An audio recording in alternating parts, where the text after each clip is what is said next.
está Daniela Gasparini subiéndose a la mesa con una pancarta. ¿Sentiste vergüenza o no? No.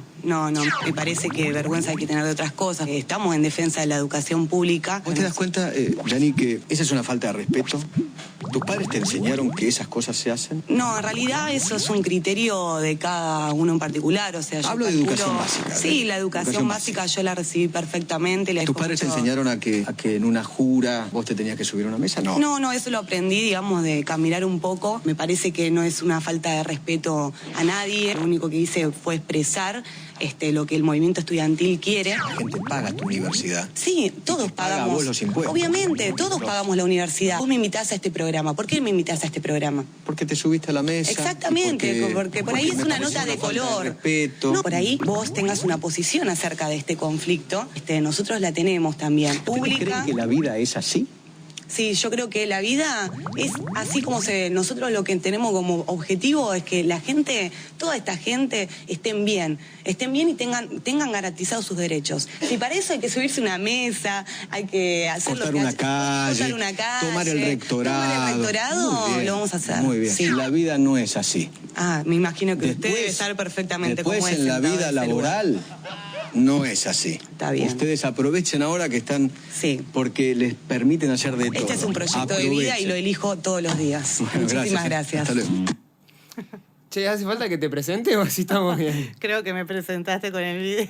Qué tremendo. Te juro Qué perlita que sacaste. No resisto archivo al final. Yo tampoco resisto. Mirá que tenés mucho archivo y mirando. Y digo, bueno, son todas entrevistas de tal tema. Y de nada, veo una Confeyman y digo, ¿cuándo pasó esto? ¿Cuándo pasó eso? Bueno, esto pasó, a ver, creo que era el año 2009, 2010. ¿A punto de recibirte? Yo me estaba por recibir, sí, estaba cursando finales, creo, o empezaba... No me acuerdo si empezaba la recta final de la última materia o los finales, sí, en la Facultad de Psicología de la UBA. Sí. Bueno, yo era consejera estudiantil, electa. Es un cargo que se elige en elecciones obligatorias, donde se eligen profesores, bueno, en realidad la elección directa es de estudiantes nada más. El resto de los claustros no se eligen, claro. Y fue una elección muy, muy linda, muy, muy buena, porque los estudiantes en ese momento le ponían nombre a sus consejeros. Yo me presentaba con todos los estudiantes, eran un montón, iba a las carreras. En representación. En representación, de ellos, sí, claro. Sí, de la agrupación donde militaba, que actualmente sigo militando, que es Libres del Sur. Y bueno, ¿qué pasó ahí para llegar ahí? Bueno, pasó que hubo una asamblea universitaria donde se eligió el rector a puertas cerradas y había ciertos intereses en juego, convenios con las megamineras contaminantes, bueno, diferentes situaciones que resultaban muy antidemocráticas. Que a ustedes tampoco les consultaban nada. No, no nos consultaban y tampoco, y son problemas que todavía no se han resuelto. Uh-huh. Y que son parte de luchas estudiantiles históricas que tienen que ver con la democratización de los claustros, con fomentar obviamente la universidad pública y gratuita, pero que sea una universidad inclusiva, ¿no? Porque ahí justo escuchaba hay algo que me hubiese encantado contestarle a Edu Feynman en ese momento, que bueno, los nervios, porque eran vivos, yo realmente no sabía. No fue nada planeado. No sabía lo que me esperaba.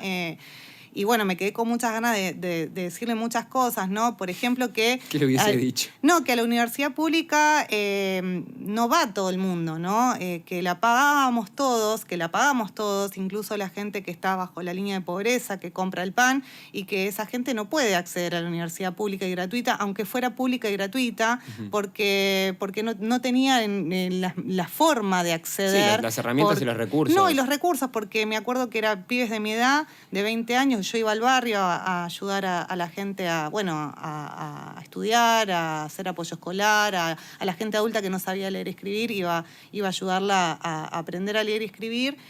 Y tenían hijos esas personas que tenían mi edad y que en vez de ir a estudiar tenían que ir a laburar, ¿no?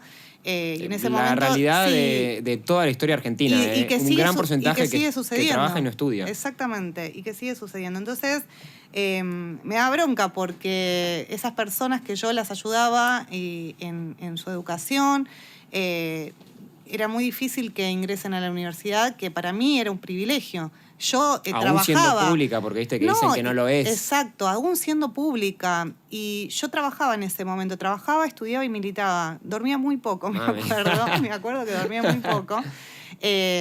Pero la militancia siempre fue para mí un momento de conexión con todas las injusticias que hay, ¿no? O sea, para mí era inconcebible ver niños durmiendo en la calle, ver gente que no podía comer lo mismo que yo. Y bueno, y ahí conocí lo que es el concepto de la solidaridad, que es muy diferente al de la caridad. Y entendí que... ¿En qué se diferencia uno del otro? Y que la caridad vos le das lo que te sobra, ¿no? O, bueno, tenés mucha plata y bueno, lavo mi culpa y le doy un poquito. O estoy comiendo en la calle, me piden algo y le doy lo que sobra. Claro, y la solidaridad es otra cosa. La solidaridad es realmente luchar para que el otro tenga lo mismo que vos, ¿no? Y que tenga las oportunidades de tener lo mismo que vos. Que tenga las mismas oportunidades de tener lo mismo. Entonces, no es compartir lo que te sobra, es darle todo. Y de eso para mí implicaba darle mi tiempo, darle mis sábados. Los sábados yo estaba todo el día en el barrio, en la Villa 31, en la Villa 21, en la 1114. Cosa que, perdón, dudo que él se haya metido, que tanto te criticaba. No, pero ni se me ocurre pensar que... Es re fácil así criticar. Es fácil criticar y además, obviamente a él lo que le gustaba era llevar a la gente a exponerla, ¿no? Y yo me acuerdo que él quiso intentar, exponerme con que a la facultad se iba a estudiar. Y yo tenía 24, 25 años. Claro, porque y ahí hay un estaba video. Recibiendo. Eso mismo. No había margen para eso. Pero estaba en el reclamo, fue en una asamblea que vos fuiste, te paraste. En la Facultad de Derecho. En la Facultad de Derecho, que por eso fue que te dijeron que vayas al canal para hablarlo. Sí, en ese momento lo que sucedía es que estaba asumiendo de forma para nosotros totalmente ilegítima y bueno, hubo toda una discusión, un debate muy grande en la universidad, en todas las facultades, en la UBA. Y bueno, el mandato era ir y interrumpir y cuestionar lo que se estaba haciendo a espaldas de los estudiantes, que somos la mayoría de la comunidad educativa. Y los que hacen que esté. Claro, exactamente. O sea, los docentes hacen a los estudiantes como los estudiantes hacen a los docentes. Porque además esta confusión de la política, ¿no? Bueno, pero a la facultad se va a estudiar, no a hacer política, pero la universidad pública es política. Es política, sí. Y todo lo que hacemos por acción o omisión también es político, ¿no? Tener esa postura también es una postura política, ¿no? Hasta ser gris. El no el compromiso, no involucrarte. La defensa de la educación pública y gratuita es política, ¿no? Que exista es una consecuencia política. Y la juventud organizada, la juventud que milita, que lo hace de forma realmente desinteresada, que lo hace realmente para la justicia social, para mejorar la vida del país, de la ciencia, de lo que fuera, es muy genuina y es muy importante y es un factor fundamental. Porque si no, acá vendría cualquier gobierno a hacer lo que quiere, ¿no? Y a quedarse, claro. Entonces es importante, digamos, cómo se discuten algunas cuestiones a nivel, no sé, de la ciudad, del país. Las propias estructuras universitarias también tienen sus propias discusiones y cuando no te escuchan y te ignoran y te maltratan, tenés que responder de alguna manera, porque ¿no? Yo creo que sin violencia. Si te hubiesen escuchado, capaz ni se te pasaba por la cabeza eso.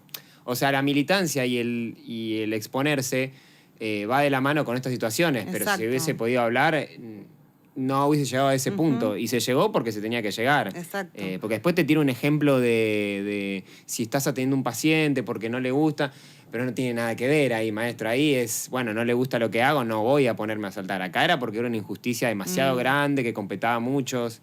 Sí. Me pareció muy bien, me pareció muy bien. Sí, hay algo que, en relación a esto que decís, y si está, me da un ejemplo, me acuerdo, si estás trabajando en un hospital y no te gusta lo que dice tu jefe, claro, dijo, sobre cómo atendés a un paciente. ¿Qué vas a hacer? ¿Te vas a parar arriba de la mesa?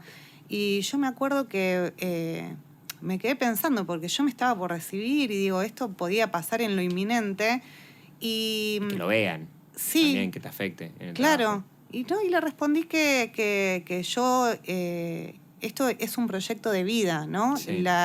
El compromiso con la gente, con la sociedad es un proyecto de vida y que lo elijo todos los días. Y pasaron no sé cuántos años ya, más como Yo tenía 25, tengo 10. 40, 15 años. Miércoles.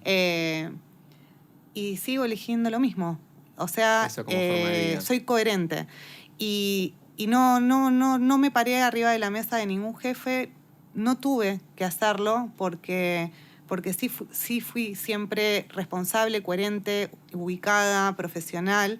Pero sí hay algo que estaría bueno que sepa Feynman, que finalmente me echaron este año, el año pasado, en junio, por pensar distinto. Algo que creo que él tampoco estaría de acuerdo hoy. Lógico. ¿no? En teoría debería estar de acuerdo con el mismo pensamiento, Exacto. ¿no? Que vos Aunque tenés ahora.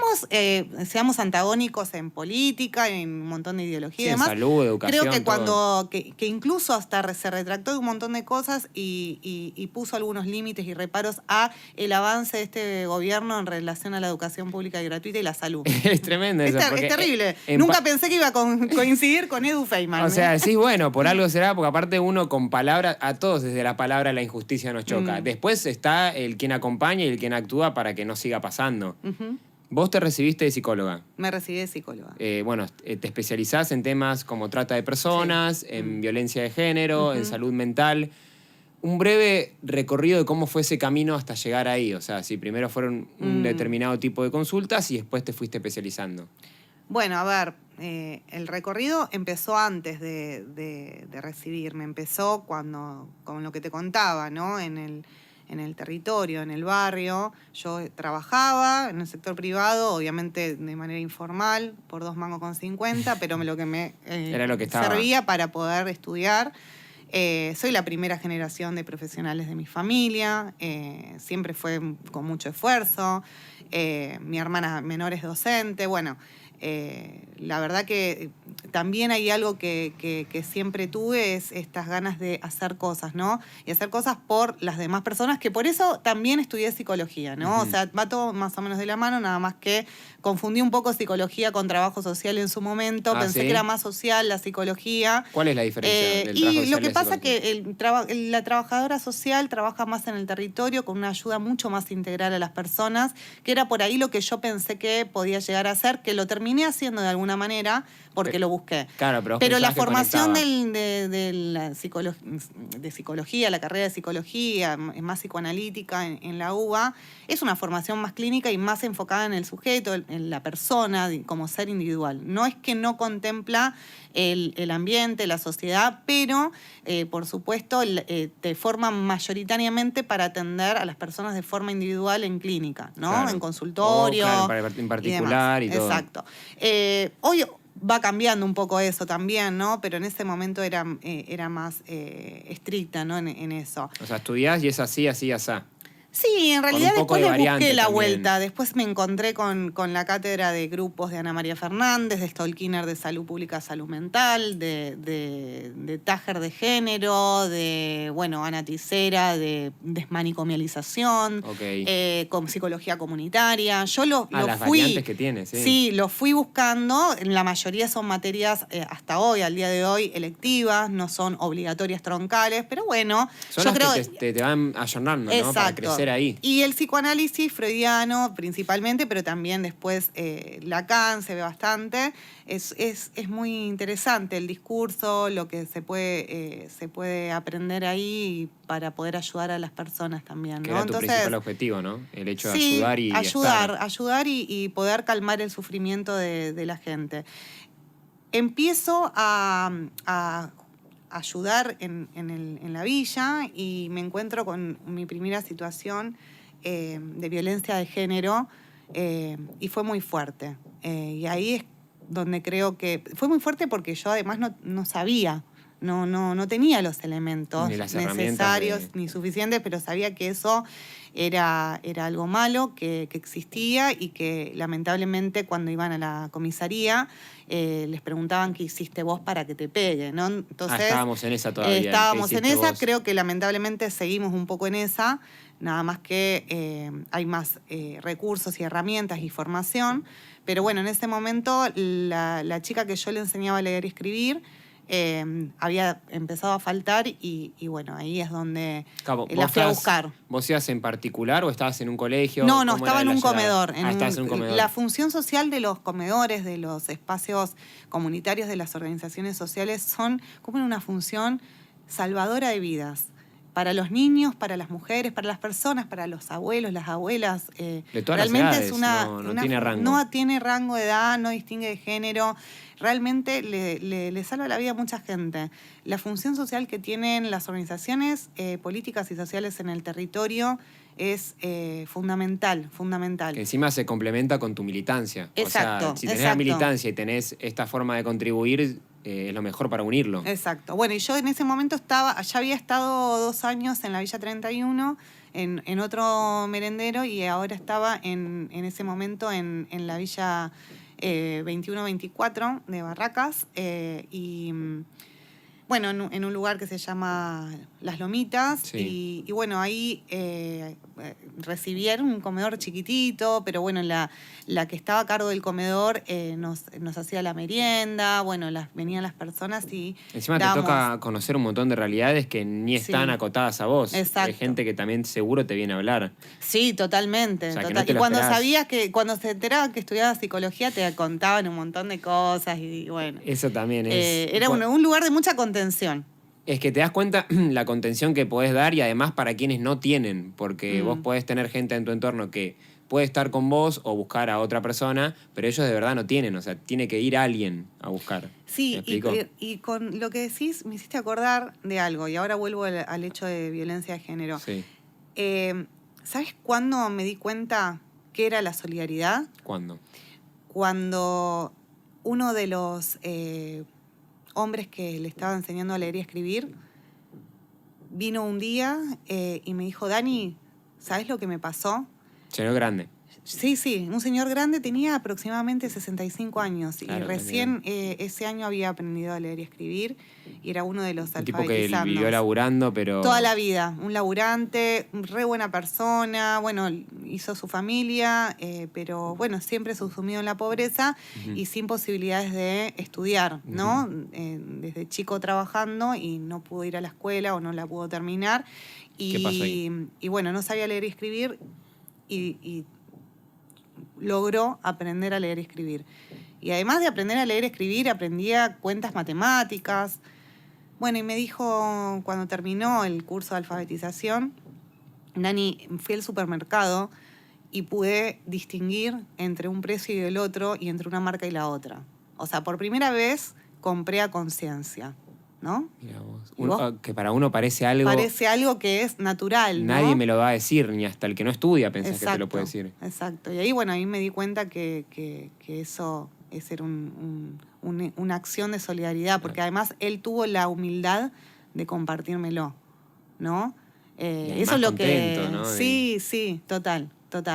Entonces, volviendo en ese mismo espacio que estaba alfabetizando gente, una de las personas alfabetizandas era una mujer que ella venía temprano, era reaplicada, venía con su cuadernito. Y le encantaba. Tenía sus hijos, Claro, era el entonces le espacio. emocionaba poder compartir con sus hijos algunas cosas, ¿no? Que antes no podía. Le encantaba. Y le gustaba porque compartía otras cosas, ¿no? Compartía una merienda, unas charlas. Es el espacio que tiene cualquiera dentro de lo que no estás sumido a la pobreza para distenderse, ¿no? Exacto. Como quien dice. Exactamente. Y bueno, y ahí lo que sucedió es que durante 2 o 3 encuentros no venía. Entonces ahí... Vos te diste cuenta. Yo me di cuenta y dije, bueno, vamos a buscarla. Vivía a 3 cuadras del merendero. Y cuando la vamos a buscar, ella no salía. ¿La van a buscar vos y quién más? Y una compañera. Ok. Una compañera que también iba... Solas. Solas, sí. Sí. Igual está mal ir sola, generalmente vas con alguien del barrio, pero como estaba a 2 cuadras y ya conocíamos el recorrido, era de día, no había... No revestía de Claro. dificultades y las aparte ustedes personas dicen, sabían bueno, que... decimos de última qué y estamos acá a 2 cuadras en el comedor. Exacto. Y bueno, salieron sus hijos y dijeron que ella no nos podía atender. Y ¿Sospechaste bueno, ahí? le dije, decile a tu mamá que no importa lo que pase, que estamos acá y que la vamos a esperar, que estamos para lo que necesite. Y bueno, a los 10 minutos salió con unos anteojos un poco grandes, un sombrero. Y bueno, Indicios ahí que vos ya sabés que te das ya me había cuenta. dado cuenta que estaba en una situación complicada y ahí es donde hicimos todo el abordaje correspondiente. En ese momento el que nos ayudó mucho fue el padre Pepe, que estaba ahí en la villa, todavía no se había ido del barrio. Y él nos ayudó mucho, la verdad, porque la policía no nos recibía la denuncia, no había dispositivos como por ahí en los últimos años se gestaron, no Claro. era tan fácil denunciar las violencias de género. Porque aparte, vos cuando la fuiste a ver, ¿estaba esa persona con la que...? Sí, Ah, era su marido, claro, por el eso, padre pero de sus hijos. complicado, digo, porque vos entendés que la situación está ella saliendo, Ujú. está su marido en la casa, pero que ella no te quiere decir, pero vos te das cuenta y él capaz sabe que vos te estás dando cuenta. Bueno, es difícil de tratarlo. Es muy difícil y todo lo hacíamos a escondidas, ¿no? Entonces, la ayudamos mucho tiempo hasta que ella pidió que no continuar con todos los trámites porque queríamos que ella se vaya con sus hijos a otro lado. El padre Pepe le había gestionado ahí un lugar donde vivir. Porque, bueno, su principal miedo era justamente quedarse en la calle con sus hijos. ¿Por qué? Porque ahí... Después uno estudiando sobre la violencia se da cuenta, ¿no? Bueno, cómo es el círculo de la violencia, cuáles son las violencias invisibles, que son la económica, que son la psicológica, ¿no? La autoestima de ella estaba muy avasallada, ella Triste. sí, además realmente no tenía coraje, no tenía valor, o sea, realmente sentía que no servía para otra cosa que ser esposa y madre Y recibir mujer, lo que tenga que recibir. mujer golpeada, Claro. básicamente, o sea... En eso está la invisible, la... Bueno, la invisible, que es la psicológica, claro. la simbólica, la económica, bueno, la sexual muchas veces es violencia invisible, a veces la violencia sexual se da en contextos públicos, ¿no? Y esa es más visible. Claro, esta era... Pero en el adentro. contexto de la pareja, del matrimonio, de la familia, es más invisible porque hay una naturalización de la sexualidad en la pareja. Entonces, y ella no quiso seguir. Y le costó mucho. Bueno, primero le costó decir, cuando logramos que pueda hablar, y se abrieron un montón de caminos y puertas, ahí es donde después, ¿no? Con el estudio y el diario del lunes, es que me di cuenta cómo funcionaba y las dificultades de ella de no creerle a él cuando él le pedía perdón, ¿no? Le pedía perdón, le decía que no iba a volver a hacerlo, que no iba a volver a tomar, porque además tenía el agravante que tomaba. Lo digo como agravante porque el alcohol, con el consumo de estupefacientes no es el indicador de, es violento porque consume. No. Es un agravante, es algo que desinhibe, que potencia. Es eso, potencia. Potencia y desinhibe, pero no necesariamente... es el indicador principal. No es el Y porque la violencia está por fuera de eso, en realidad. La violencia tiene que ver con una cuestión estructural y en la violencia de género es básicamente una violencia que se ejerce porque se puede. Que es esto que te digo, porque se puede. No, porque se puede. Porque mirá. la palabra poder tenemos que tener presente acá. Acá lo que se trata es de una simetría de poder, ¿sí? De sentirse poderoso frente a alguien que es más vulnerable, en este caso la mujer, los hijos, los menores, ¿no? Que es lo que generalmente se da tanto en lo que es la violencia de género, en el abuso sexual infantil, en la trata de personas. Bueno, tienen que ver con estructuras de poder y asimetrías de poder que como que se estabilizan, se forma como si fuera una capa gruesísima de cemento que hace que lamentablemente eso sea algo naturalizado en la sociedad, ¿no? ¿Y cómo fue que pudiste seguir con este caso? ¿O hasta dónde llegó? Llegamos hasta donde ella nos puso el límite. Después, seguimos participando, ella siguió estando en contacto con nosotras y después, perdimos, yo me cambié de barrio, empecé a alfabetizar en otros lugares. Ahora, encima te queda también la conciencia de eso es increíble. Sí, porque en realidad vos lo que tenés... A ver, vos no podés obligar a una persona, pero además en ese momento no habían recursos como los hay hoy. Sí, no podía grabarle primero si hubiese querido. No, y además hubiese sido contraproducente. ¿Sabes por qué? Porque cuando vos le insistís a alguien que está en esa situación, que tiene la la autoestima tan debilitada, que ha perdido básicamente todos sus vínculos, porque el violento lo que hace es aislarte, es lograr que vos dejes de tener amigas, dejes de salir, no estudies. Él era el que le decía que no vaya a estudiar, ¿no? Entonces... Es un paso a un grupo coercitivo también, ¿no? O sea, sí, individual, la pero... coerciona psicológicamente, bueno, obviamente sí, físicamente en este caso. Entonces, si nosotras le insistíamos y la avasallábamos, íbamos a terminar también aislarla más de lo que estaba, ¿no? Entonces nosotras preferíamos que se mantenga, aunque sea en vínculo, en contacto con el merendero, para que no termine 100% aislada, porque en realidad él le había pedido que no vaya más, por eso dejó de ir. Claro, y también las consecuencias que podés recibir vos estando en un lugar que no es el tuyo, que vas con un rol y con una función, pero sabes que podés sufrir amenazas, que arrancas con ese y se enteran todos. Bueno, es un contexto difícil de trabajarlo. Es muy difícil. Pero bueno, ahí... Acá o allá, o sea, es indistinto el lugar, eso seguro. Y sigue siendo difícil. Y hoy por hoy es más difícil, ¿no? Hay una reducción de la demanda por parte de las víctimas de violencia de género en el último año. Ha reducido. Sí, ha reducido, y no porque ha reducido la violencia de género, porque no se lo vemos nadie eso, lamentablemente en el Registro Nacional de Femicidios, por ejemplo, que hace Mumalá, la organización donde participo también. Sino que baja el hecho de ir y denunciarlo. ¿Por qué? Porque no se sienten seguras, porque sienten que no va a pasar nada, ¿sí? Que no va a haber... Va a ser un caso más de archivo. Exacto, y que van a quedar expuestas, ¿no? ante el violento, que rompe permanentemente con las restricciones perimetrales. Y cuando vas conociendo estos casos, ¿cómo se va concentrando más tu trata con la violencia de género, con la trata de personas? ¿Cómo es que vas adentrándote más en eso para después hoy en día también ser una divulgadora de las áreas? Bueno, a ver, yo apenas me recibí, mi primer trabajo fue en el servicio local de Moreno, en el Centro de Protección de Derechos de los Niños y Niñas, con situaciones de abuso sexual infantil.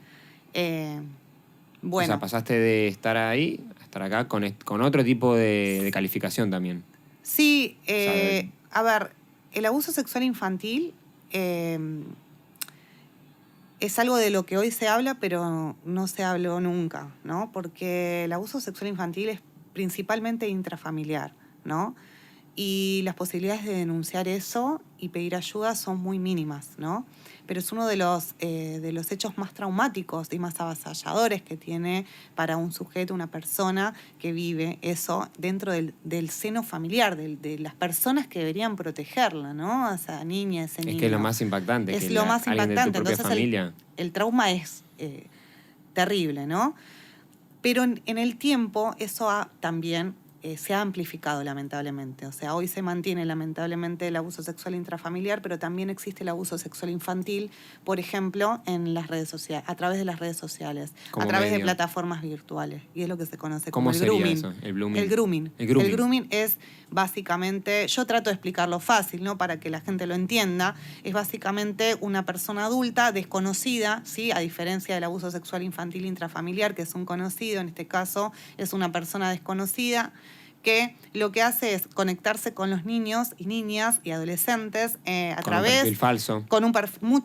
Sí, el delito no implica el perfil falso. O sea, que si vos sos un adulto que te conectás con un niño y abusás sexualmente de él, por más que sea o no un perfil falso, es grooming igual. Claro, hay delito igual. Digo pero falso para que generalmente, ellos no quedar tan expuestos. Generalmente son pederastas que hacen varios perfiles falsos y se conectan con los niños. Generalmente lo que hacen es mentir en su edad, decir que son niñas como ellas, por ejemplo, que tienen la misma edad, que son mujeres, o que son varones que, no sé, les prometen amor a las niñas, las adolescentes, ¿no? O sea, es como hay todo ahí una manipulación desde un perfil falso, ¿no? Que aparte es muy fácil de manipular porque obviamente son niños, o sea, no tienen ni idea de lo que están viendo. Son vulnerables. Eso es importante porque la vulnerabilidad es importante en este tipo de crímenes. La trata de personas, el abuso sexual infantil, el grooming,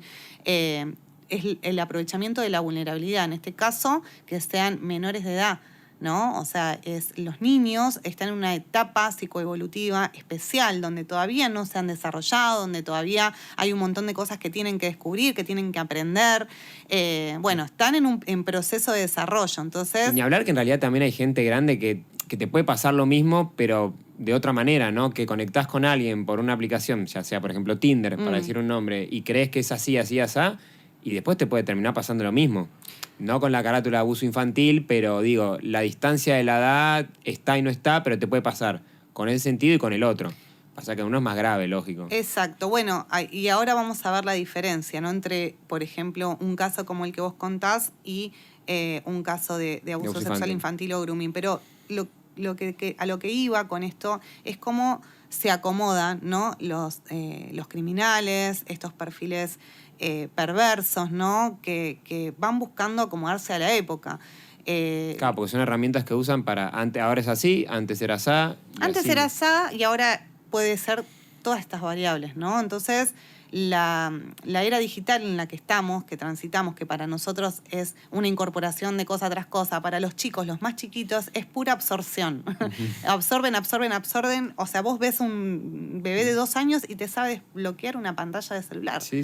¿No? Entonces, ellos lo tienen totalmente incorporado. Entonces, juegan a través de las plataformas virtuales. Se relacionan con otros a partir de las plataformas virtuales. Y ahí está el peligro, ¿no? Muchas veces, cuando hay desconocimiento sobre este tipo de situaciones. Y ni hablar si tienen un perfil encima. Bueno, entonces lo que sucede acá es que, bueno, cuando yo empecé, todo esto no estaba, ¿sí?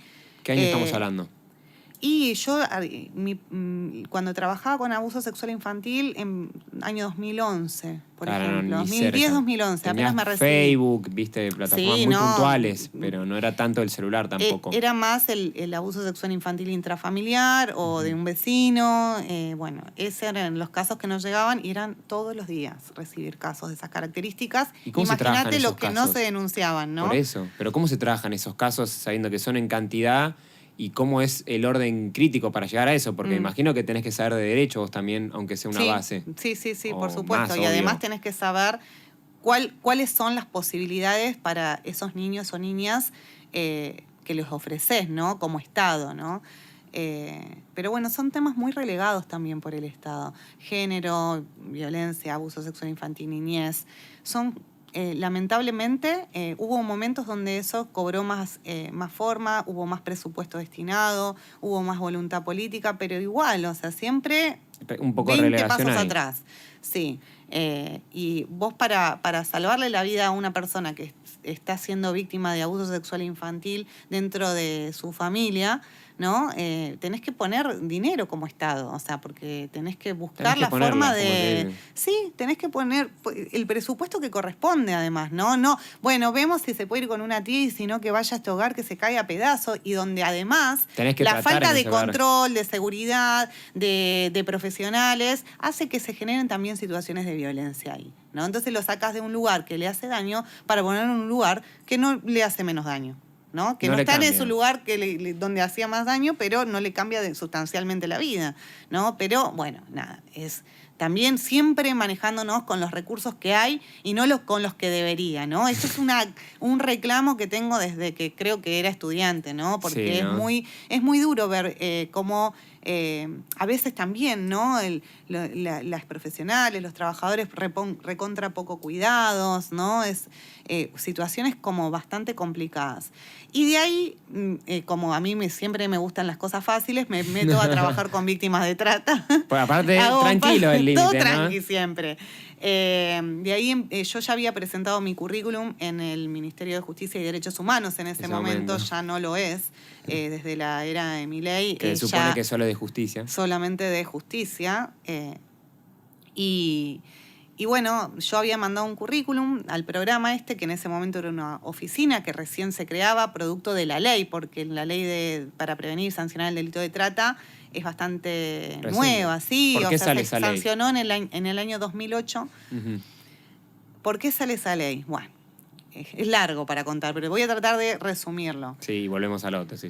Porque En el mundo siempre existió la trata de personas. Es la esclavitud actual, ¿no? Se fue configurando. Lo mismo que hablamos de abuso sexual infantil, que ahora también se puede llevar adelante a través de una pantalla. La trata de personas, la esclavitud fue cambiando y hoy es lo que conocemos como trata de personas, ¿no? Trata y explotación de personas. ¿Qué pasó en nuestro país? En nuestro país pasaron muchas cosas. En 1913 hubo una ley, que es la Ley Palacios, que fue la primera ley en hablar de la trata. En ese momento se decía trata de blancas, porque las principales víctimas eran mujeres que venían en los periodos de guerra o posguerra, de Europa. Bueno, hay un caso muy importante que es el caso de Raquel Lieberman, la polaca, que vino más o menos para esa fecha, un poquito después, y que fue víctima de trata con fines de explotación sexual.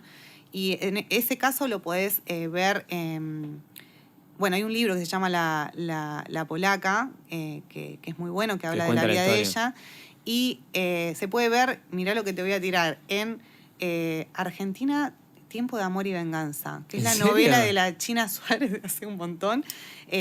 Tiene 2 temporadas. La primera temporada, que creo que debe estar en Netflix, creo, Argentina, Tierra de Amor y Venganza, obviamente habla de un montón de cosas que nada que ver, sí, pero la bueno, historia es la de Raquel Lieberman, que es la polaca.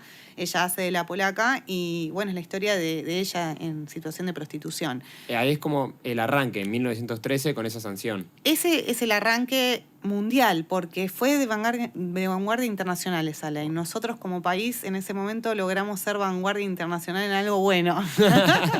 Así que hay que, sí. Entonces, después de eso, bueno, nunca se reglamentó, sí se desmanteló una red de trata muy importante que se llamaba Sukhmigdal, que se disfrazaba de agrupación socorrista a mujeres judías extranjeras que venían. Con otro nombre. Sí. Hablando del disfraz, ¿no? Cómo se va disfrazando, cómo van cambiando los perfiles y demás. Pero bueno, las engañaban ofreciéndoles trabajo, ¿no? En Argentina, ofreciéndoles trabajo en diferentes provincias y con promesas de matrimonio, ¿no? Cosa que hoy nadie se te va a enganchar con esa, pero en ese momento era una posibilidad de ascenso social, por supuesto, era estabilidad, todo. Perdón, querida, era verdaderamente muy fácil porque en ese momento con la cabeza de ahí uno decía, me caso, tengo esto, esto y esto. Estabilidad. Ni pensás en amor, ¿me entendés? Que fuera de todo eso. Exacto.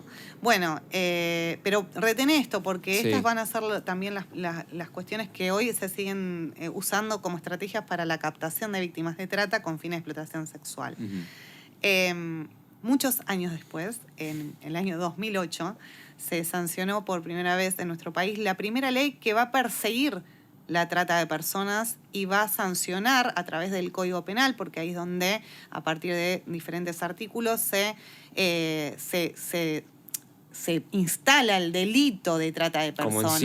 Es un delito a partir del año 2008 recién. O sea, antes no. Nada. Había delitos conexos, no sé, pero no había el delito de trata de personas. O sea, el caso de Marita Verón, hasta que se llegó ahí, va a ese nexo. Ahí voy con eso. Okay. ¿Qué pasó? ¿Por qué llega a sancionarse esta ley? Justamente porque en nuestro país hubo un caso muy importante y emblemático, que fue la desaparición de Marita Verón en el año 2002. ¿Sí? Eso generó un revuelo social, político y estructural muy importante, porque además el caso de Marita lo que viene a mostrar que la trata de personas existe, que existe en nuestro país, ¿sí? Y también viene a mostrar la corrupción, ¿no? ¿De quiénes están agrupados con eso? Que esto existe porque existe la connivencia policial, judicial y gubernamental, ¿sí? Que estamos hablando de un crimen organizado. Entonces, todo lo que sucedió alrededor de la desaparición de Marita Verón fue desnudar, digamos, lo que realmente pasaba, ¿no? Es tremendo, y la gente empezó a tener miedo por sus hijas, porque además lo que se instala es que, bueno, en cualquier momento puedes estar caminando en la calle, te pueden meter en un auto, secuestrarte, desaparecerte, y no hay prostituirte y nunca más aparecer, y no hay registro de nada, ¿no? Entonces, eso vino a traer justamente este caso. Obviamente, hubo varias modificaciones. Se crea la ley, después hubo varias modificaciones en el año 2012, que no voy a contar ahora porque no nos va a dar el tiempo, pero bueno, fue progresivo, se va digamos. Fue progresivo porque la sociedad empezó a decir, che, hasta acá llegamos, no, esto no lo vamos a tolerar. Y no vamos a dejar que se oculte. Eso no vamos a principal. tolerarlo y no vamos a dejar que se silencie, que se oculte, porque Marita puede ser mi hija, puede ser mi hermana, puede ser mi sobrina, puede ser mi mamá, ¿no? Puede ser cualquier persona. Puede Porque ser eso también cualquier es lo que se persona. dice. Puede ser cualquier persona. Exactamente. Bueno. Por eso mismo. Y aparte, esto, 2002, 2003 había sido. 2002 la desaparición de Marita. 2002 la desaparición. Y 2008 se sanciona la ley. En 2012 tiene modificaciones, pero en el medio, siguiendo con otros grupos o gente, también seguía pasando. Seguía pasando. Y eso porque fue en Tucumán, pero tenés Catamarca, Salta, Jujuy. Bueno, obviamente acá en todas las provincias pasa. Bueno, en el 2011, cuando yo presento mi currículum y me toman en el programa nacional de rescate a víctimas de trata, desaparece María Cash, ¿no? Claro. Que ahora empieza a De nuevo de el juicio nuevo a- con un montón de desprolijidades. Yo realmente no sé bien a qué responden, pero bueno. Con el camionero, ahora que de vuelta vuelven a agarrarlo. Pero bueno, digo, eso siguió pasando y no solamente que siguió pasando, sino que siempre estuvo, ¿no? Entonces empezamos, bueno, finalmente me toman y yo era como el trabajo de mi vida, porque además voy a decir algo que creo que nunca dije, que es que yo siempre tenía la ilusión de encontrar la Marita y después de encontrar la María Cash. De hecho, Wow. hubieron allanamientos donde había algún indicio, alguna posibilidad de encontrar a María Cash y bueno, siempre estaba esa ilusión, ¿no? Y ¿Pero era eso una ilusión o había cierta posibilidad de...? En ese momento, No, digo, había posibilidades en ese momento porque había algunas investigaciones que llevaban a algunos lugares, viste que ahí, tanto en el caso de Marita como en el caso de María Cash, la familia tomó mucha sí, importancia. bueno, hay en un la documental búsqueda. Hay un documental en el canal Encuentro Sí, de que es básicamente madre. a Susana Trimarco, que explica cómo fue todo, cómo se fue dando todo. Creo que llega hasta la instancia de juicio Sí. oral y público, que es muy interesante y lo recomiendo en Canal Encuentro. Pongan el documental Está en el YouTube, sí. Sí, de Marita Verón y ahí va a aparecer. Pero pasan estos dos casos que Claro, mencionamos. y bueno, después, a ver, empezamos, ¿qué pasaba, no? Yo me empecé a dar cuenta que, bueno, esa historia de, bueno, la trata es igual a una víctima que es secuestrada, desaparecida y privada de su libertad, no eran la mayoría de los casos, que podían estar, porque es una de las modalidades de este delito, pero no era la más frecuente. Entonces yo me empecé a encontrar con víctimas que Que se presentaban a vos. decían decís. que estaban por su voluntad, ¿no? Entonces ahí, Qué shock. claro, replantearnos, ¿no? Bueno, ¿qué es la voluntad? Y ahí es donde conocí, y lo traigo de nuevo porque lo trajiste antes, el término de vulnerabilidad, ¿no? Y el aprovechamiento a la vulnerabilidad. Y que esto es muy importante en el crimen organizado, ¿no? Cómo los criminales usan, ¿no?, las desigualdades para poder penetrar en esas sociedades y lograr el rédito económico. Porque ¿cuál es el fin de la trata de personas? ¿Cuál es el fin del crimen organizado? El fin es recaudación de dinero, poder y plata, ¿sí? Y esto se hace y mueve muchísimo, muchísimo, inimaginable, ¿sí? Por eso narcotráfico y trata son los dos delitos mundiales más redituables, ¿sí? Y esto existe porque existe la corrupción, la connivencia. Sin eso La no aceptación podrían de- hacer todo lo que hacen, ¿no?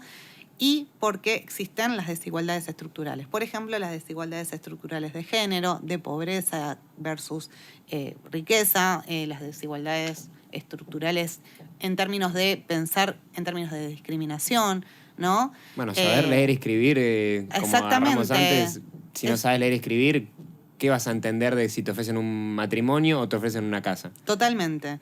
La educación, la mayoría de las víctimas con las que trabajé y entrevisté no tenían el colegio terminado, ¿no? Entonces, bueno, ahí hay un perfil, ¿no? O sea, bueno, listo, hay un perfil vulnerable, ¿sí? Pero, digo, no nos quedemos con que primero rompamos el mito que la trata es igual al secuestro, la captación es secuestrar a alguien y privarlo de su libertad y desaparecer. No, puede ser de otra manera. Puede claro. ser de otra manera. ¿Cuál es la principal forma de captación? El engaño, la oferta de trabajo, el enamoramiento, pero principalmente Promesas a futuro. promesas a futuro de éxito, de trabajo, de dinero rápido. ese es el principal Bueno, has método dado de captación. ejemplos de justamente captación de alguien que vive en Bolivia, que le prometen venite acá, vas a trabajar, poder mandar plata. No nos vimos más. Con eso rompo, con lo que traes, rompo otro mito, que es que las víctimas de trata son solamente mujeres. Las víctimas de trata también son hombres, casi parejo, ¿sí? Depende hasta el trabajo que quieren. Porque hay explotación laboral, ¿no? La trata de personas tiene dos grandes finalidades, que es la explotación sexual, rédito económico a partir de la explotación sexual de personas, principalmente mujeres y disidencias, y la explotación laboral, que es a través del trabajo forzoso principalmente, por ejemplo, talleres textiles clandestinos, campos de cosecha, bueno, fábricas, construcción, minas, lo que se te ocurra. Y también el trabajo doméstico esclavo, ¿no? No vamos a confundir precarización, informalidad con trabajo esclavo, es otra cosa, ¿no? Tiene que haber determinadas características. Entonces hay muchos varones que son víctimas de trata y principalmente son víctimas de trata de explotación laboral. Y también ¿sí? te llegaban ese tipo... Bueno, Por supuesto, y ahí empezamos a notar, bueno, cuáles eran las víctimas, ¿no? ¿Dónde estaban las víctimas? ¿Cómo eran? ¿Cuáles eran? ¿Dónde buscarlas? ¿Qué decirle a la gente, no? Bueno, che, tenés que denunciar a la línea 145, pero denunciar esto, ¿no? Porque no es solamente esto. Mirá, abrí tu cabeza y pensá en esto. aparte que se animen a hacerlo, eso es el camino Que se más animen difícil. a hacerlo y que desnaturalicen que la prostitución no es la profesión o el oficio más antiguo del mundo, que es una situación en donde se vulneran los derechos de otra persona, donde una persona tiene que terminar siendo objeto de consumo de alguien que puede pagarlo, ¿no? Y eso es la diferencia con alguien que, o sea, entre compra y venta. Digo que esto es alguien que es cómplice, no es consumidor. Que El consumidor que no está penalizado en la ley actual. Claro, bueno, sí, sería un cómplice de pagar por algo que también sabes pero que es sabes cómplice no está bien. yo les digo prostituyentes, Claro. porque no serán parte de la red, no serán el proxeneta directo, pero es prostituyente pero son igual, la parte. por esta complicidad. Si no estuviera esa gente, iría a parar a otro lado, ¿no? Pero es eso, es ser prostituyente y cómplice. Exacto. Y en todos los casos que te van llegando, o sea, ahí vas siguiendo con tu formación también, entonces. Porque Bueno, también había es que parte, trabajarlos. Es parte de la formación porque realmente hay muy poco contenido sobre trata. Cuando se creó la ley era como nuestra formación, era mi libro, era la ley. Claro, vos al lado de la ley. Claro, y incluso cuestionándola, porque en la ley del 2008 las menores de edad eran víctimas de trata, pero las mayores de 18 tenían que comprobarle a la justicia, ¿sí? Que no habían... había una cuestión con el consentimiento, ¿no?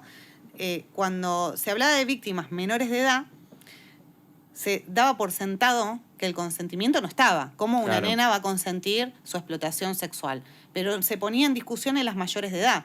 Ni- ¿Por qué? Sin importar el caso. No, porque además te decían, no me secuestraron, no estoy encerrada. Entonces, claro, la justicia que decía, bueno, no está encerrada, no la secuestraron, fue solita al prostíbulo, bueno, consintió.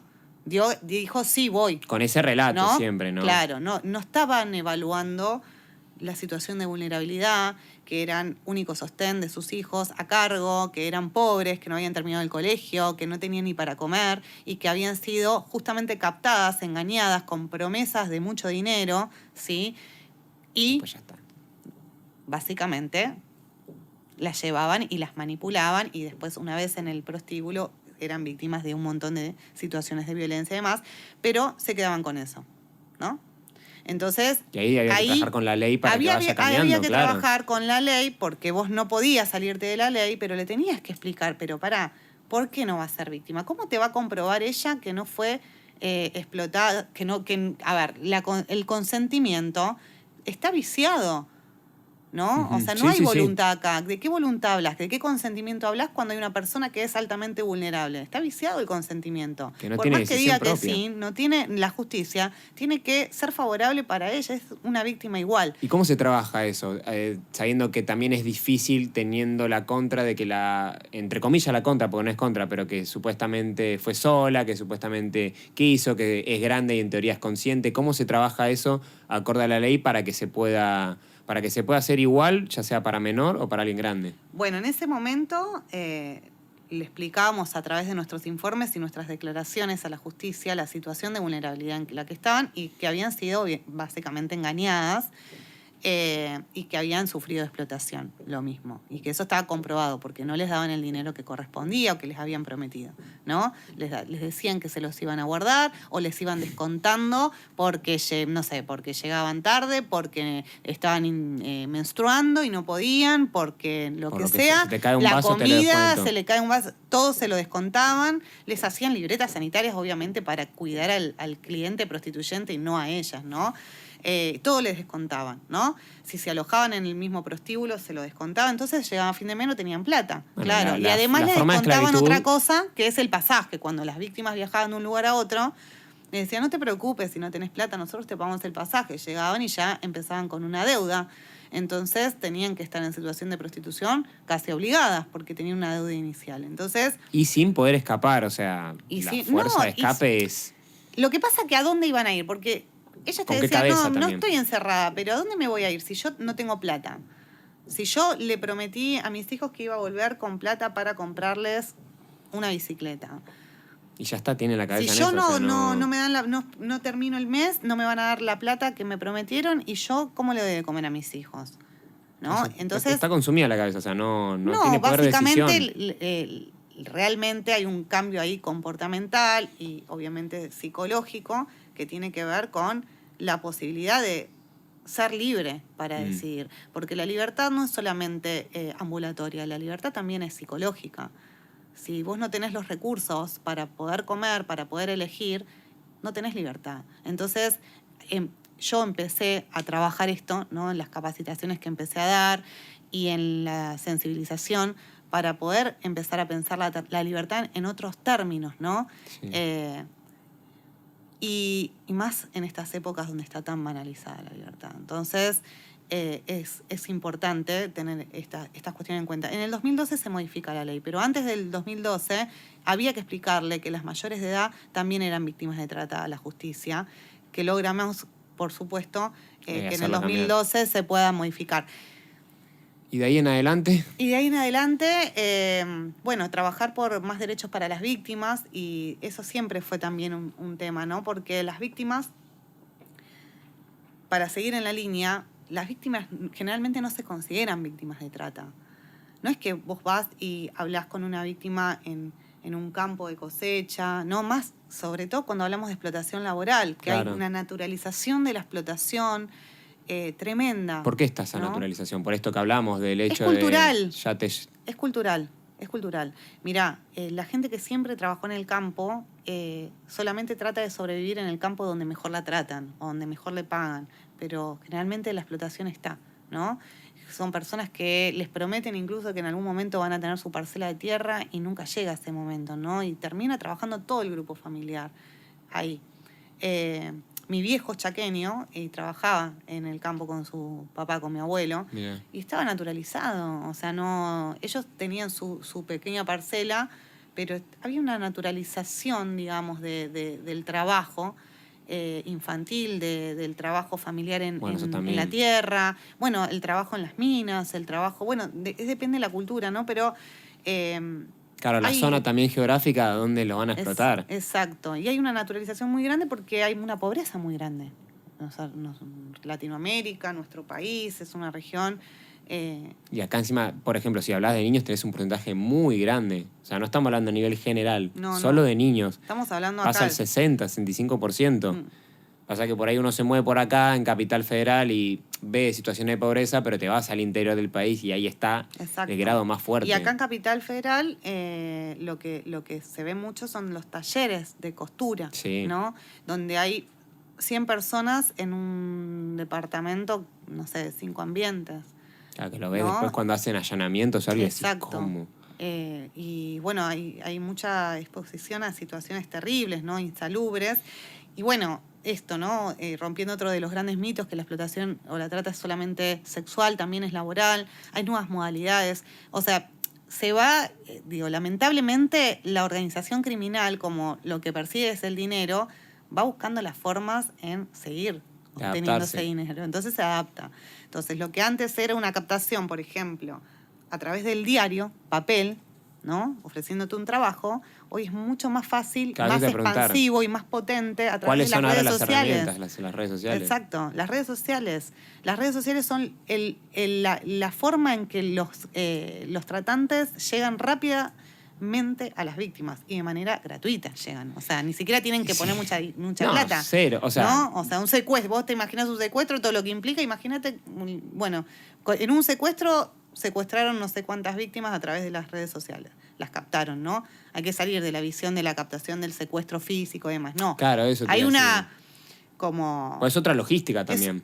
Sí, y incluso se persuade psicológicamente a las víctimas. Hay veces que hay víctimas que están meses siendo persuadidas por el tratante, ¿no? Hay víctimas que están inmediatamente. Bueno, la víctima que había sido de Jane Mamón, que ahora no me acuerdo el nombre, contó cómo fue todo el trabajo que... De trabajo no, está mal dicho trabajo. Todo lo que hicieron para que a él lo pudieran persuadir con otros chicos. De estar en un ciber jugando, que te pago la hora extra, que dejá, no juegues en el ciber, venía el departamento acá, que jueguen ahí, que estén eso, haciéndolo meses, y ya después la cosa cambiaba. O sea, no era jugar a la computadora, era que abusen sexualmente de ellos. Exactamente, Y bueno, y a través decís, de plataformas, de juegos, vos decís, bueno, pero son plataformas, no sé, Roblox, Free Fire, pero bueno, pero Dani, son plataformas lúdicas de juego, sí, también. bueno, ni hablemos de las plataformas más ludópatas también. No tiene nada que ver con esto, pero digo, cómo todas las redes te encaja hoy en día. Mirá que hay una conexión entre la ludopatía infantil, por ejemplo, y la trata, porque hay chicos que se endeudan mucho, ¿no? Porque, bueno, estamos hablando de otra cosa, estamos hablando de un consumo problemático, una adicción que se genera a través de la virtualidad, del fácil acceso también. Del acceso, de la promesa de la ilusión, ¿no? De tener rápido dinero, fácil, sin moverte demasiado, que es lo que sucede hoy también con la trata, explotación sexual sobre todo, con las plataformas. De OnlyFans. Claro, exactamente, que son de captación y de explotación sexual. Todos los casos, no, seguramente que no, pero sí es un lugar donde se capta víctimas de trata y se las explota, ¿no? Y donde se distribuye material de abuso sexual, violencia sexual o abuso sexual infantil, ¿sí? En muchísimas plataformas a nivel mundial, con muchísima llegada, un montón de formas de acceso. Y que tiene mucha plata eso. Sí, que genera mucha plata, eso. porque, por ejemplo, vos ves y ves las publicidades, vamos a la ludopatía, vos ves las publicidades permanentes, vos ves un Boca River y en el entretiempo están todo el tiempo con promociones de casinos online.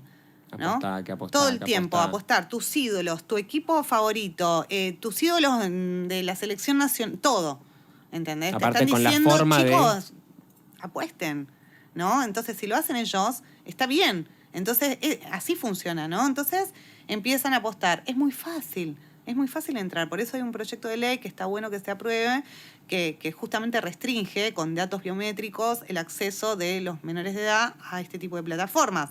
No debería existir, ¿no? Porque este tipo de cosas promueven la ludopatía en general. Pero, digo, mirá cómo se ganan la atención. ¿Y cuál es la promesa, la ilusión en la era digital?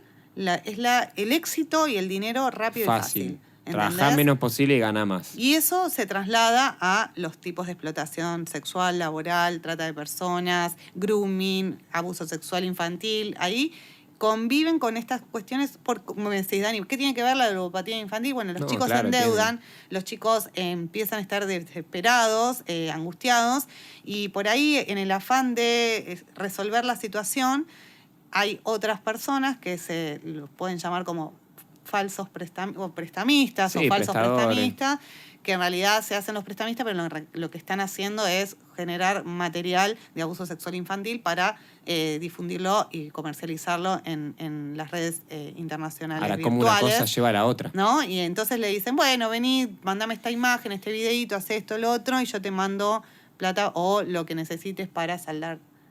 ¿No? Aparte, esto es, o sea, estamos hablando de menores, y antes también hablábamos de menores y cómo hicieron el cambio para que en la ley sea también, o sea, con gente mayor. Lo mismo con esto, o sea, la ludopatía se tenía hasta ahora y antes con gente más grande que iba al casino, que en teoría y entre comillas era consciente, que sabía lo que hacía, pero también va entonces de la mano el hecho de que si es con alguien chico, ahora que todos tenemos acceso con el celular o con cualquier dispositivo de poder apostar, ¿no? También hay un trabajo con gente grande que le puede pasar lo mismo. Puedo yo de la nada estar endeudado con 24 años y empezar a hacer eso y creer que no me doy cuenta, pero porque estoy con una deuda atrás o estoy con algo, entonces digo, bueno, lo más fácil que tengo es esto. Totalmente. O sea, es otro grado de conciencia, pero a la vez no. Estás igual, con diferente edad y un mismo problema. Exactamente. Es una conexión muy, muy fuerte.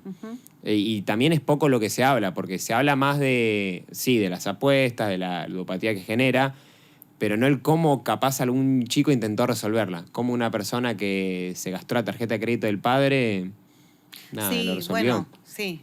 Entre tantas formas. Exactamente. Y lo que sucede es que estamos en un momento social también de mucha despersonalización, de mucho individualismo, Hay muchas dificultades que estamos atravesando hoy en lo social. Lo que te decía antes, ¿no? De la libertad, ¿no? ¿Cómo tenemos que pensar la libertad?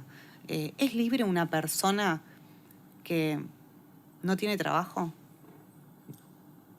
¿Es libre una persona que no puede elegir en un país productor, ¿no? Comer carne? No. ¿Es libre una persona que tiene que dejar la escuela para ir a trabajar? Tampoco. ¿Es libre el pibe que es captado por el narco del barrio? Tampoco. Y le dice que venda porque así va a tener un celular todo modelo, último modelo, todo, ¿no? Tampoco. No. Es un títere agarrado. Hay una cuestión, ¿no? Con la libertad que habíamos dado un gran paso en los últimos periodos, más que nada cuando empezamos a problematizar o a desnaturalizar, ¿no? Lo que nos pasaba, por ejemplo, a las mujeres, ¿no? En el 2015 dijimos, ni una menos, basta, no nos van a seguir matando. Entonces empezamos a movilizar, nos manifestamos, ¿no? Hubo movimientos en la historia, ¿no? Esto de trata, la sociedad diciendo, no, che, hasta acá llegamos, porque esto no es vida, esto así no se puede, ¿no? Entonces, digo, pensando todo lo que hablábamos, pensando en la sociedad como está, también cómo te venden, ¿no? ¿Qué es la libertad? ¿No? ¿Qué es el éxito? Y te lo venden como el éxito, como vos, pensando en vos, no mirando alrededor, buscando la forma de ganar guita. A costa de lo que sea. A costa de lo que sea. Fomentando el individualismo. El consumo, pero el exagerado. Consumo exacerbado. Llevando a los pibes a niveles de adicción permanentemente. Hoy en día es tan fácil la adicción. Exacto. Entonces digo, hay que parar un poco la pelota y reflexionar y salir de ese juego perverso, ¿no? Bueno, ir a como el lugar, sí, bueno, sí, salió, qué bueno esta plataforma, buenísimo, no sé, hablamos de inteligencia artificial. Y bueno, tiene sus ventajas, no sé, el chat GPT, algunas cosas que, no sé, que te pueden ayudar para resolver algunas cuestiones más rápido. Pero también es un problema, ¿no? Porque no está regulada. Y así como no está regulada la inteligencia artificial, hay un montón de cosas que no están reguladas, ¿no? Uh-huh. Y ahí es donde es importante la función del Estado. ¿Por qué? Porque el mundo, que es capitalista, ¿no?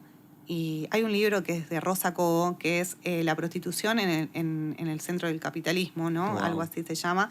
Es muy bueno, porque te habla sobre cómo la prostitución, ¿no? Es el producto de un sistema que es político, económico y social patriarcal y capitalista, ¿no? Cómo eso va de la mano, cómo las personas, principalmente las mujeres, terminamos siendo objetos de consumo, de compraventa, cómo eso le sirve y a quién le sirve, ¿no? De cómo sirve, claro. Cómo se mueve esto.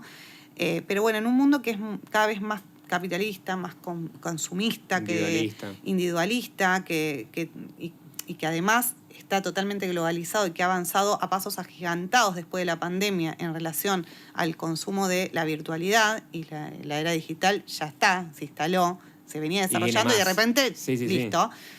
Hay que parar un poquito la pelota y ponernos a pensar a quién le sirve cada cosa y cómo necesitamos regulación del Estado. Porque el Estado está para eso, ¿no?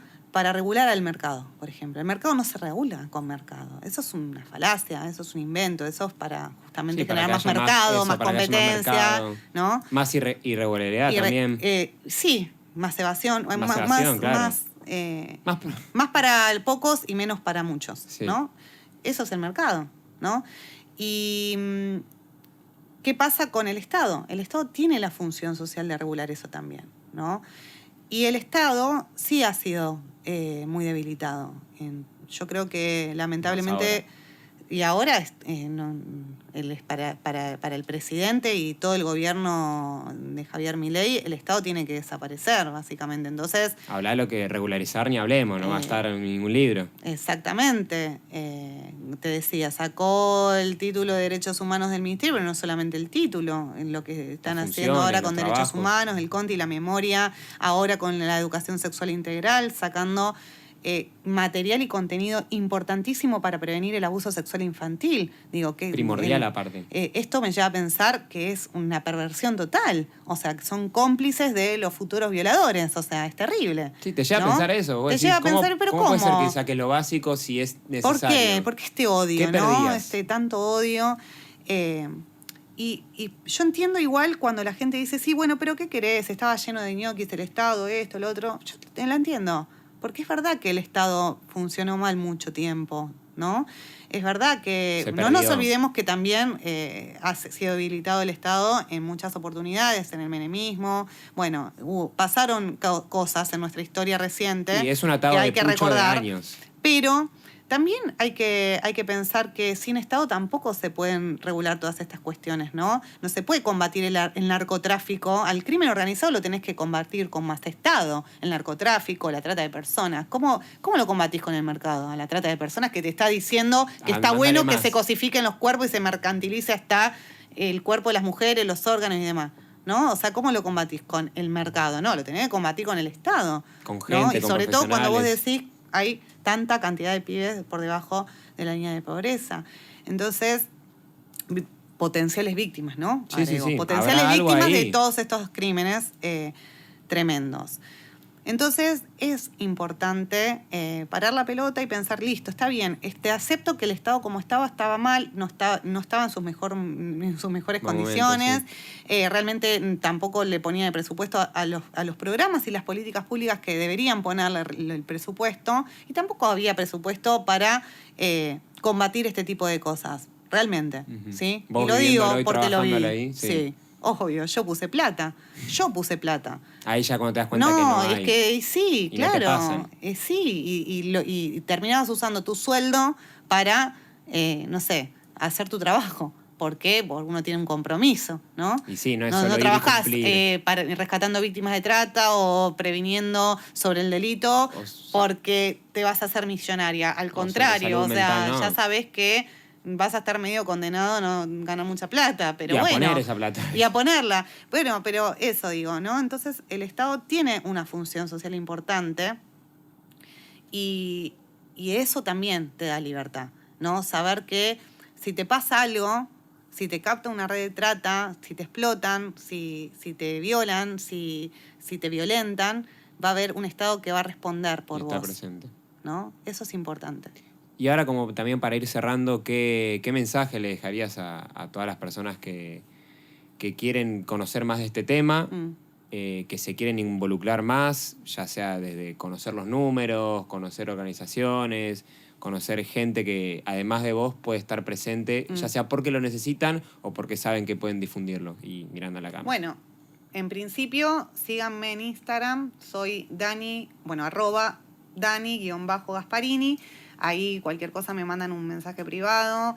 Pueden seguir el contenido. También voy a estar dando un curso de verano con la Asociación Argentina de Salud Mental, febrero y marzo. También me pueden preguntar por ese curso sobre trata. de personas y bueno, voy a hablar también de grooming y otro tipo de delitos asociados. Y es importante que hablen, ¿no? O sea, que no naturalicemos el malestar, que no naturalicemos algunas situaciones, que podemos estar en situación de explotación, podemos estar en situación de violencia, de maltrato, y silenciar esto no ayuda. Lo que ayuda es hablar, pedir ayuda y bueno, estar acompañado por personas profesionales que sepamos sobre esto. Así que sí, los invito y las invito a poder hablar y poder pedir ayuda en el caso que lo necesiten o informarse y educarse, porque es muy importante la educación de este tipo de problemáticas para poder prevenirlas. Yo creo que una charla TED se te va a parecer, ¿eh? Bueno, estuve hace poco en el ¿Estuviste hace poco? CONEX. Sí, Me invitaron. pero y fue por la como oratoria también que parecía. tenés. Ay, bueno, gracias. Y Yo por los siento, temas que perdón si tratás. hablé muy rápido. No, cero. Pero también por los temas que hablás, ¿me entendés? Y el conocimiento de causa y el trabajo que tenés, creo que haría falta. Bueno, ojalá. Este ojalá. 2025 Ojalá ¿de para qué la es? gente. ¿De qué es este 2025 que tanto habías dicho? Y del deseo. Del deseo. Hay que mover el deseo. Hay que mover el deseo. Sí, no nos queda otra. Quiero agradecer también a Fran, a Mirkis que están atrás en la Gracias, operación de la chicos. entrevista. Y bueno, por favor síganla, consúltenle, escríbanle, que obviamente en todo lo que esté en su herramienta las va a poder y los va a poder ayudar. Denle like a la entrevista, síganos en redes sociales y bueno, nos estamos viendo.